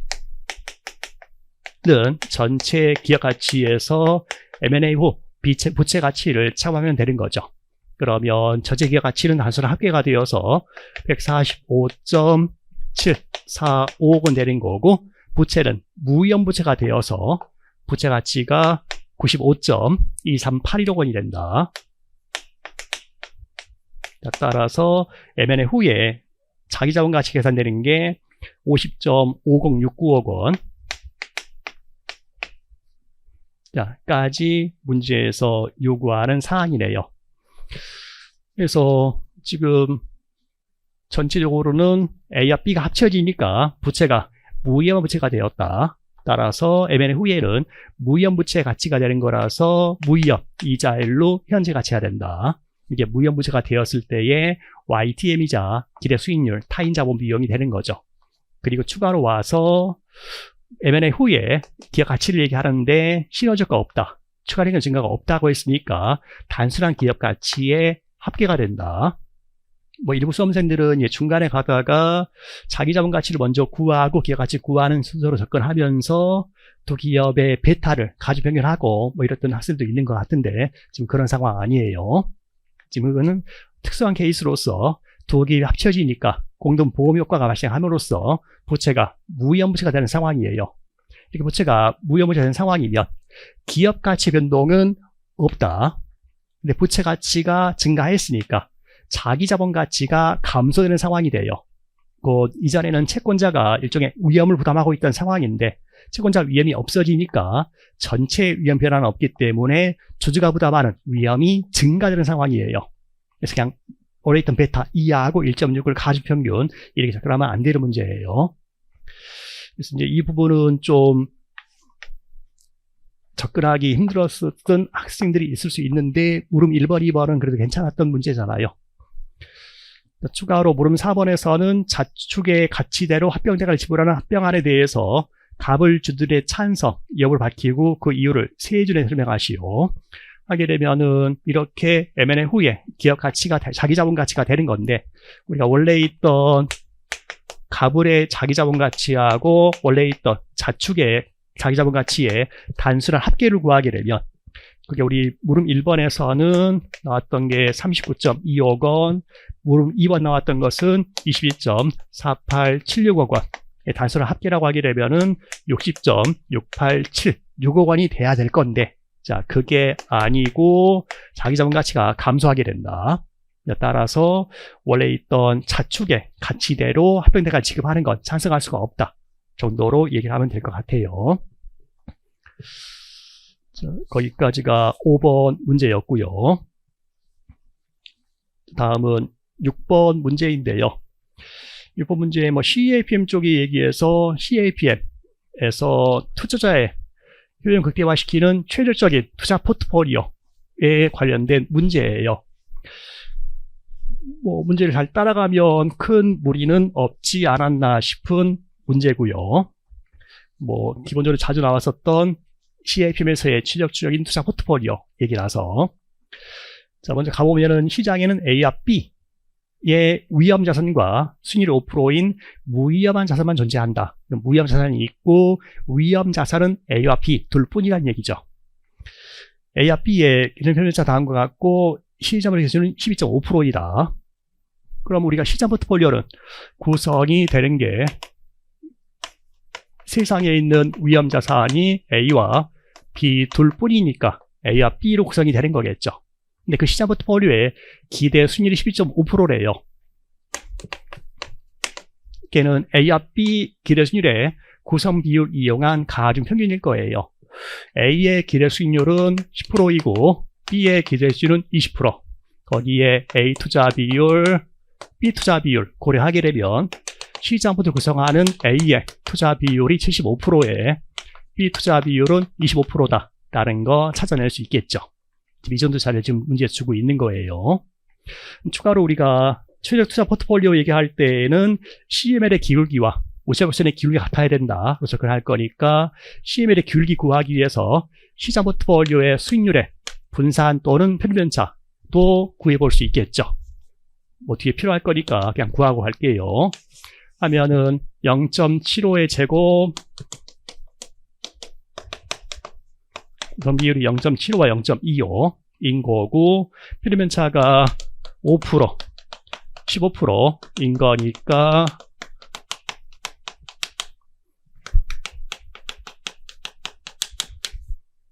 하게 되면은 편변차 구할 수 있게 될 거예요. 자, 현재 우리 문제에서 효용함수 주고 있고 물음 1부터 물음 4는 독립적이다. 뭐 물음 1번에서는 단순한 문제로 두 개의 선 A와 B로 구성한다. 기준율이 10%보다 크고 편변차가 5%보다 작아지는 포트를 구성할 수 있는 상관계수의 범위 제시하시오라고 했어요. 그냥 진짜로 1차 수준 문제예요. 봤더니 현재 A 편변차는 5%이고 B 편변차는 15%인 상황인데 A와 B로 구성되는 포트폴리오의 편변차가 5%보다 작아지기 위한 상관계수의 범위 구해라 라는 요구 사항이 되는 거죠. 그러면 A와 B 간의 상관계수가 마이너스 1보다는 작을 수 없을 거고 최대로 가는 게 편변차 큰 것보다 편변차 작은 걸로 가자라고 했었죠. 지금은 15%하고 5%인 상황이니까 3분의 1, 0.333보다 작아야 된다 하는 게 범위가 되겠죠. 물음 1번은 별거 아니었고요. 다음 물음 2번에서는 값은 1,000만 원을 보유하고 있으며 자신의 극대화하기 위한 최저 포트폴리오 X를 선택한다. A와 B 간의 상관계수는 0.2이고 값이 A에 375만 원 투자하는 경우에 값의 VIP 계수를 구하시오 라고 했어요. 자, 그러면 현재 값은 보유하는 게 1,000만 원 보유하고 구성하는 게 X라는 포트폴리오래요. 그게 최소자 포트폴리오니까 일부는 무위험 자산, 일부는 시장 포트폴리오에 투자하게 될 거고 시장 포트폴리오는 A와 B로 구성이 되는 거죠. 근데 걔가 A에 투자하는 금액이 375만 원을 투자한다라고 했어요. 우리 앞에서 시장 포트폴리오의 구성 비율이 75대 25라는 거 한번 봤잖아요. 그럼 A에 투자하는 게 375만 원이면 B에 투자하는 금액은 125만 원이 B에 투자하는 금액이 되겠죠. 그러면 시장 포트폴리오에 투자하는 금액이 500만 원이니까 무위험 자산 투자 금액은 500만 원이다라고 할 수 있는 거고 그렇다면 값이 구성하는 투자 포트폴리오 X에서 시장 포트폴리오에 투자하는 비율은 50%다라는 걸 찾아낼 수 있는 거죠. 이제 문제 자료는 이 정도까지 나와 있고 거기에 추가로 요구하는 사항이 그 값의 위험 회피 계수를 구하시오라고 했어요. 다만 A와 B 간의 상관계수는 0.2다라고 했네요. 상관계수가 0.2다 라는 것까지 들어오게 되면은 시장 포트폴리오의 편변차는 구할 수 있겠죠. 구한 편변차가 0.0581이다라고 계산이 돼요. 0.0581. 자, 그러면 우리 최소자인 시장 포트폴리오 쪽 갈 때는 CML의 기울기와 그 다음에 우체부선의 기울기가 같아야 된다. CML의 기울기니까 그냥 이렇게 쓸 거고요. 우체부선의 기울기 이렇게 쓸게요. 그럼 CML의 기울기는 시그마 n분의 ERM 마이너스 RF 또 가는 거라서 표변차가 0.0581이고 기대수 12.5%, 무위험자율은 5% 하는 게 CML의 기울기. 자, 그거와 무시합연선의 기울기가 같아야 된다. 무시합연선의 기울기는 이항한 다음에 한번 미분하면 되는 거죠. 그래서 지금은 기대 수익률은 효용 플러스 감마 곱하기 분산인 거니까 한번 미분하게 되면은 2 곱하기 감마 곱하기 표준 편차가 되겠죠. 근데 걔는 지금 구성하는 게 X라는 포트폴리오가 지역적인 투자 포트폴리오인 거죠. 거기에서 그 사람의 VIP 계수 감마를 구하시오라는 요구사항이다. 자, 그러면 걔가 구성하는 이쪽에 CML의 기울기는 찾아냈고 무시합연선의 기울기 쪽인데 걔가 구성하는 포트폴리오에 편입연차가 들어가게 되면은 감마값을 구할 수 있는 거죠. 그 X의 편입연차는 WM 곱하기 시그마 M으로 갈 거고요. 걔가 A에 375만원, B에는 125만원, 시장 포트폴리오에 500만원이니까 시장 투자 비율은 0.5가 되는 거고, 그리고 시장의 표면차가 0.0582인 거니까 걔에 대한 편입연차 값이 들어오게 되면 감마값을 계산할 수 있겠죠. 그래서 계산의 감마값이 22.2565 네, 그냥 22가 문제에서 요구하는 반올림 얘기인 거죠. 다음 물음 3번 쪽이고요. 물음 3번에서는 의뢰 EMP 개수가 10인 경우에 최저 투자 포트폴리오 Y와 시장 포트폴리오의 공분산 구하시오라고 했어요. 현재 문제 요구사항은 공분산인데 의뢰 최소자적인 포트폴리오 Y하고 시장 포트폴리오 수익률 간의 공분산 구하래요. 근데 그게 실질적인 투자 포트폴리오니까 일부는 무위험자산, 일부는 시장 포트폴리오인 거죠. 그래서 WM 곱하기 RM 플러스 WF 곱하기 RF하고 RM 간의 공분산이니까 결국은 구하라고 하는 게 걔가 시장 포트폴리오에 투자하는 비율 구해라 하는 게 문제 요구사항의 핵심이다라고 할 수 있는 거죠. 그러면 걔의 EMP 계수가 10이라는 거 나와 있는 거니까 또 이게 CML의 기울기인 거고 걔하고 의뢰 무시합연선의 기울기가 같아야 된다. 그 기울기가 1분했더니 2 곱하기 감마가 10 감마가 10이라고 문제 줬고 곱하기 그 Y의 표준 편차가 들어가면 되는 거죠. 근데 그 Y의 편입연차는 다시 시장 투자비율 곱하기 시장 포트폴리오 편입연차 0.0581 되는 거죠. 같아지게 돼 WM 값 구할 수 있는 거죠. 그래서 구했더니 시장 포트폴리오 투자 비율이 1.1109 라고 계산되래요. 그러면 다시 와서 공분산 구하는데 1.1109 곱하기 RM 얘는 어차피 필요 없는 거니까 공분산은 1.1109 곱하기 시그마 M 제곱으로 계산하면 되는 거죠. 여기서 시그마 M이 0.0581인 거니까 공분산 값 나오는 게 0.00375로 계산이 되겠네요. 그래서 그냥 문제 묻고 있는 게 쉐어 투자 프로젝트의 조건인 CML의 기울기와 무시합연선의 기울기가 같아야 된다 하는 조건만 이용하면 문제들을 푸는 데는 큰 무리는 없는데 좀 내용이 복잡해지는 거니까 잠깐씩 헷갈릴 수 있는 문제지만 큰 문제는 없지 않았나 싶어요. 그 다음은 물음 4번이고요. 시장의 투자자는 갑과 을만 존재한다 가정하자. 갑은 투자자금 200만 원, 을은 400만 원 보유하고 있으며 A와 B의 공분산이 0.0015이고 갑의 EMP 계수가 21대의 을의 EMP 계수를 구하시오라고 했어요. 현재 갑과 을이 모두 다 시장에서의 최적인 투자 포트를 구성할 거다. 그 CM의 생애 포트를 구성할 건데 투자자가 갑과 을밖에 없대요. 그럼 갑과 을이 모두 다 일부는 무위험자산, 일부는 시장 포트에 투자할 건데 무위험자산에 투자할 때에 한 해가 차입하면 그만큼은 다른 애가 빌려주는 거겠죠. 따라서 갑과 을의 차입액 대출액이 같을 거다라는 게 일종의 포인트가 돼요. 세상에 투자자가 갑과 을만 존재하는 거니까. 그래서 먼저 할 게 갑의 EMP 계수가 나와 있는 거니까 갑의 취득적인 투자 포트폴리오에 대해서 파악한 후에 그러면 가입이 차입하거나 대출한 금액을 파악하면 그게 을이 반대로 차입 또는 대출한 금액이 될 거다로 접근하는 거죠. 그래서 먼저 갑의 경우에 우리가 생각을 해보면은 CML의 기울기는 0.0581분의 0.125 마이너스 0.05가 CML의 기울기인 거고요. 다음 무차별선의 기울기라고 하게 되면은 2 곱하기 감마인데 갑의 EMP 계수가 20 곱하기 시그마 값으로 나오는 게 CML의 기울기, 무차별선의 기울기인 거죠.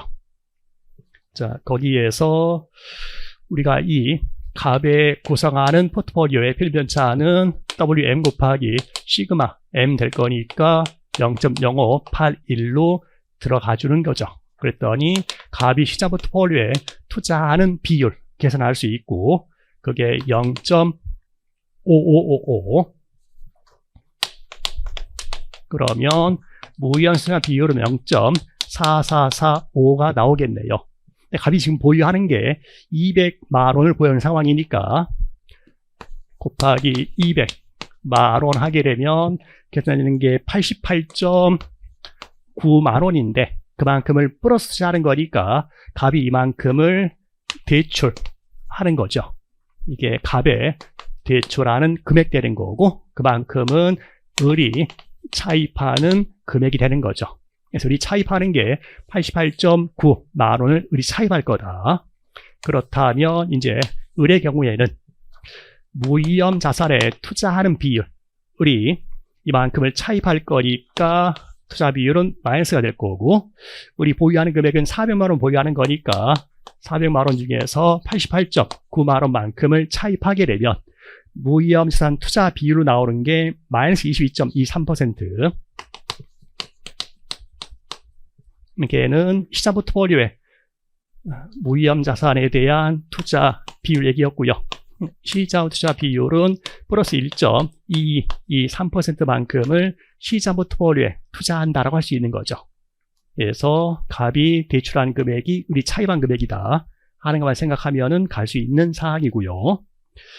그랬을 때 을의 ERP 계수 구하시오 라는 거니까 다시 와서 이번에는 을이면 CML의 기울기, 을의 무차별선 기울기니까 2 곱하기 감마 곱하기 을이 구성한 포트폴리오의 편입변차 걔는 1.223 곱하기 시그마 M에서 0.0581까지 들어가면 이게 을이 구성한 포트폴리오의 표준 편차가 되겠죠. 같아지게 돼 감마값 EMP 계수 구할 수 있을 거고 그게 9.09 정도 나오는 거고 문제 요구사항은 파드림에서 9다라는 게 문제 요구사항인 거죠. 그래서 살짝씩 돌아가는 부분도 있긴 하지만 전체적으로는 CML 상의 포트폴리오인 취해수자 포트폴리오의 구성 조건 가지고서 이렇게도 묻고 저렇게도 물었던 그냥 문제 정도인 것 같아요. 2차 공부에서는 자주 나왔었던 주제니까 접근하는 건 그래 웬만큼 할 수 있었을 걸로 예상이 되고요. 자, 여기까지가 6번 문제고 다음은 7번 문제래요.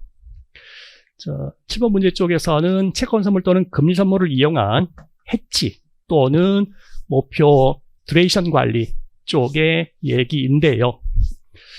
일반적으로는 채권 선물 우리 대부분 기본적인 이론 얘기만 했었고 그러다 보니까 채권 선물을 이용한 해치 이런 쪽도 크게 중요하게 다루지 않았었던 거의 다루지 않았었던 주제 문제인데 회계사 시험에서 이제 최초로 기출이 되는 상황이래요. 그래서 이후에는 이쪽 채권 선물 쪽과 더불어서 그걸 이용한 해치 쪽도 조금 더 공부 범위를 넓혀야 되지 않을까 싶어요. 2차 때는. 그래서 많이들 다루지 않았던 주제라서 수험생 입장에서는 그냥 없는 문제가 되는 게 일반적이었고요. 혹시나 공부를 한 학생이라 하더라도 공부를 했던 수험생이라 하더라도 문제풀이가 쉽지는 않았던 우리가 공부할 때 중요성을 많이 두지 않는 그런 주제였으니까 그런 문제였었어요. 한번 가보기를 합시다. 채권 포트폴리오 관리하는 펀드의 A가 국채 5억 달러 투자하는 포트폴리오 X를 구성했다. 세물 채권 보유하는 게 5억 달러다라는 거죠. 그래서 현재 세물 보유하는 게 5억 달러인 거고 걔의 dureation은 5.3년에 만기 수익률은 6%이다. 자, X라는 현물이고 duration은 5.3년이고 걔의 만기 수익률은 6%인 상황이에요. 이때 물음 1번에서는 펀드별 A는 포트폴리오 X, 원래 있던 5억 달러짜리 채권과 T본 선물을 이용해서 단기 채권의 투자금과 돈이라는 효과 얻을 수 있도록 포트를 재구성하려고 한다. 현재 계약당 가격이 10만 달러인 T본 선물의 dureation은 12.72년이고 만기 수익률은 6%이고 포트폴리오 X와 T본드의 수익률 베타는 1.2이다. A가 2250계약의 T본 선물을 매도하는 경우에 펀드 매니저 A의 목표 포지션 수정 dureation을 구하시오. 그냥 시험 봤을 때에는 없던 문제라 생각하는 게 속 편했을 거예요. 한번 가봅시다. 그러면 현물을 보유하고 있는 상황에서 거기에다가 몇 개인가의 선물을 결합해가지고 포트폴리오를 구성하자라는 거죠. 이때 전체 포트폴리오의 가치가 변동하는 것은 보유하는 현물 채권의 가치 변동과 거기에다가 N개만큼 이용하는 선물 가격의 변동으로 구성이 되는 거죠. 자, 거기서 이러한 전체 여기 있는 현물 채권의 가격 변동은 그 현물 채권의 duration 이용해 계산할 수 있을 거예요. 또한 선물 가격 변동은 선물의 기초자산의 선물 만기 시점 duration 이용해서 계산할 수 있을 거고, 그러면 걔네가 결합된 전체 포트폴리오 가치 변동도 걔의 duration 이용해서 표현할 수 있는 거죠. 그러면 전체의 가치 변동은 이자 변동했을 때의 가치 변동을 duration으로 표현하게 되면 마이너스 포트폴리오 duration 곱하기 1 플러스 포트폴리오의 수익률 분의 1 곱하기 포트폴리오의 현재 가치 곱하기 포트폴리오에 적용되는 이자의 변동. 자, 그리고 걔는 현물의 가격 변동이니까 마이너스 현물 duration 곱하기 1 플러스 현물 이자의 분의 1 곱하기 보유하던 현물 가치 곱하기 현물에 적용되는 이자의 변동. 자, 플러스 N개만큼 결합시키는 선물 가격 변동은 마이너스 선물 duration 곱하기 1 플러스 선물 이자율 분의 1 곱하기 선물 가격 곱하기 선물에 적용되는 이자율의 변동이다라고 할 수 있는 거죠. 거기에서 현재 원래 있었던 현물 채권은 5억 달러고요. 현물에 적용되는 이자율은 현물의 YTM 6%, 현물의 duration은 5.3년이다라고 했었어요. 자, 그리고 선물의 duration은 12.72년이다. 12.72년. 자, 선물의 만기 수익률은 6%. 그리고 선물 가격은 계약당 가격이 10만 달러. 자, 그러면 원래 있던 5억 달러의 채권에다가 선물 결합시켜서 포트폴리오의 수정 dureation을 어떻게 가져가려고 하는 거냐 하는 걸 구해보자라는 거예요. 우리 최초에 포트를 구성했을 때의 최초 전체 가치는 계약 체결 시점에서의 선물 가치는 0이니까 보유하는 현물 가치와 같게 된다. 따라서 전체의 가치도 5억 달러인 거죠. 자, 그리고 이렇게 조정하기 위해서 이용한 선물의 계약수가 2250 계약을 매도했다. 이게 마이너스 2250이다라는 거죠. 추가로 하나 더 들어와 있는 자료가 포트폴리오 X와 선물 수익률의 베타는 1.2다 라는 자료가 있어요. 그게 그 베타가 1.2다 라는 자료가 있는데 그게 결국은 선물 적용되는 이자의 변동과 현물 적용되는 이자의 변동 간의 민감도가 1.2다 라는 거예요. 그러면 얘보다 얘가 1.2배만큼 변동한다 라는 거죠. 그럼 얘가 1.2 곱하기 선물 이자의 변동, 또한 얘도 1.2 곱하기 선물 이자의 변동 쪽이니까 양쪽에서 선물 이자의 변동은 퉁 쳐버릴 수 있을 거예요. 그리고서는 여기 있는 포트폴리오의 수정 dureation은 얼마 되게 만드는 거냐 하는 걸 계산할 수 있는 거죠. 그래서 계산했더니 이 포트폴리오의 수정 duration으로 계산되는 게 0.5다 라고 계산이 되는 거네요. 식을 정리해서 계약수에 따라 정리할 수도 있는 거지만 전체적으로는 이런 내용 정도로 접근하는 문제예요. 우리 공부할 때 자세히 다루지 않았던 부분이니까 이 정도로 넘어갈게요.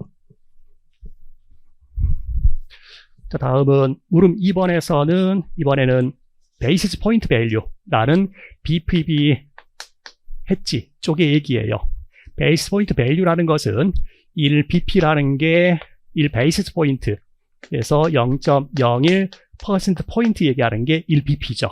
이 베이스 포인트 밸류는 이자율이 1BP만큼 변동했을 때에 뭐 채권의 BPB면 그 채권의 가치 변동을 얘기하는 게 베이스 포인트 밸류라는 거예요.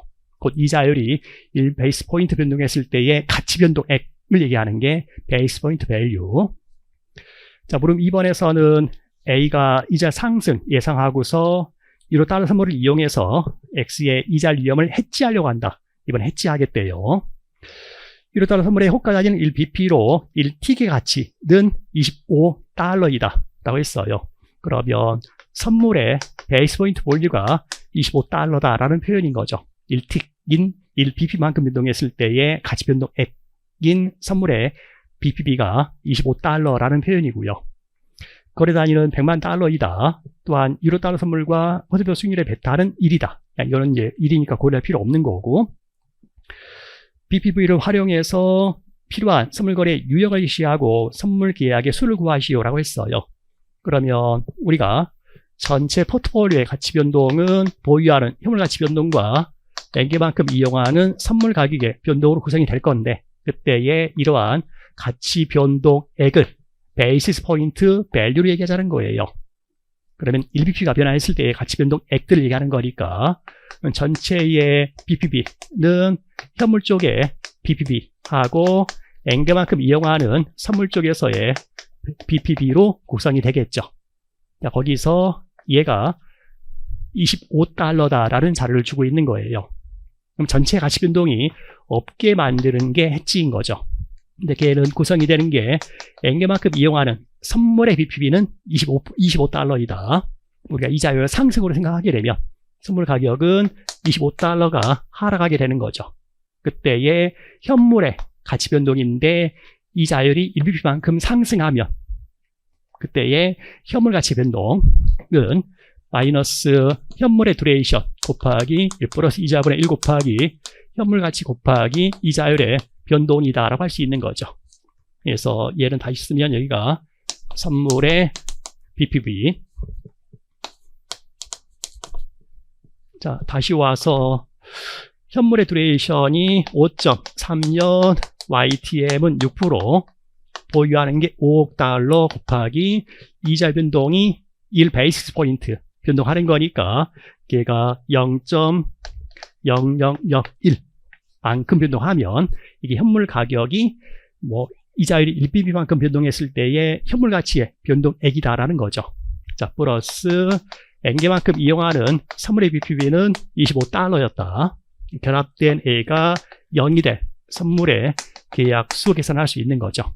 계산했더니 그게 마이너스 10,000이라고 계산이 되고요. 그러면 선물을 10,000 계약만큼을 매도해야 된다라고 얘기할 수 있는 거죠. 자, 다음 물음 3번에서는 이자 위험을 관리하기 위해서 금리선물을 이용할 수 있으나 현실을 완전하게 반영 못하는 가정들을 전제로 하고 있다. 이런 가정들을 세 줄로 설명하시오. 뭐 이렇게 했을 때의 일종의 문제점들 얘기해보라는 거죠. 대표적인 게 두레이션의 문제점 같은 것들을 얘기할 수 있겠죠.